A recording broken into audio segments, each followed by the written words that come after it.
is more accommodating. Why have I written this?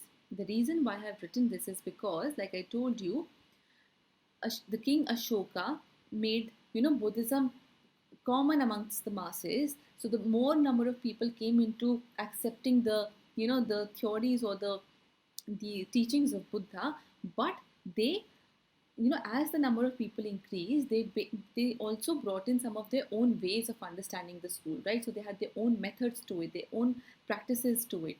So Mahayana is the result of it. As a result, it is more accommodating in nature. See, more the number of people, more it is accommodating. More the number, more it is accommodating. It emphasizes on Buddha's anxiety for salvation of the fellow beings.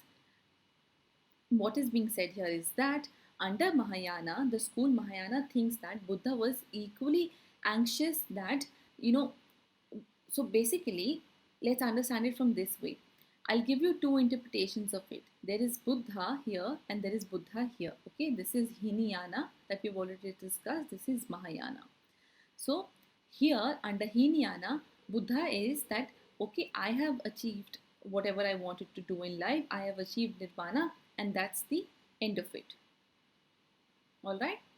Here Buddha says, alright, I have achieved Nirvana, but that's not the end of it, because there's more to be done. Because people around me are still suffering. People around me are still miserable. Alright. So this is the goal of Mahayana. That just attaining liberation or just attaining nirvana for oneself is of no good. The purpose of life doesn't stop there, because there are still other people who are miserable, who are suffering, and their salvation is equally important. All right. So let's read this. The goal is the ability to liberate all suffering beings. All right.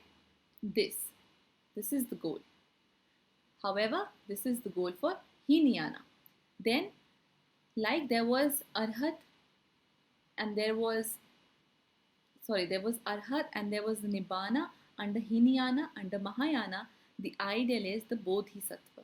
Now, who is a Bodhisattva? The Bodhisattva is a person who has attained perfect wisdom, and at the same time, after attaining the perfect wisdom, he has a view that he sees people suffering, that he sees people are miserable, and he wants to help and lead other people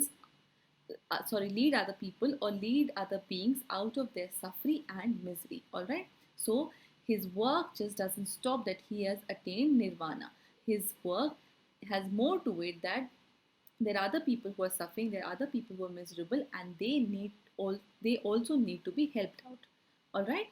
So then Buddha is worshipped as God, a transcendental reality.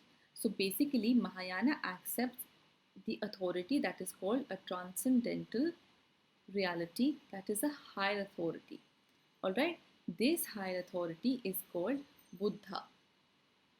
You see, I told you initially that Buddha is not a name, it is basically a title. Alright, even title would be a wrong word to use here, but I hope you understand what I'm trying to say. It is, it is an honorable position, right? So Buddha is basically that.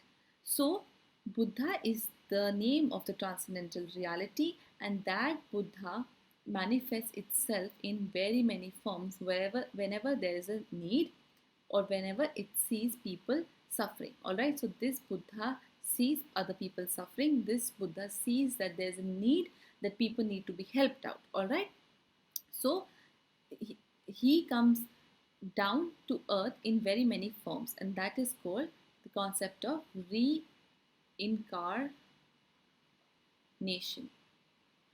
Alright, and this reincarnation was, the set example that I can give you was that Siddhartha. Alright, Siddhartha, who became Gautama, or who became Gautama Buddha. I hope you're getting a clear picture of Mahayana and how is it different from Hinayana.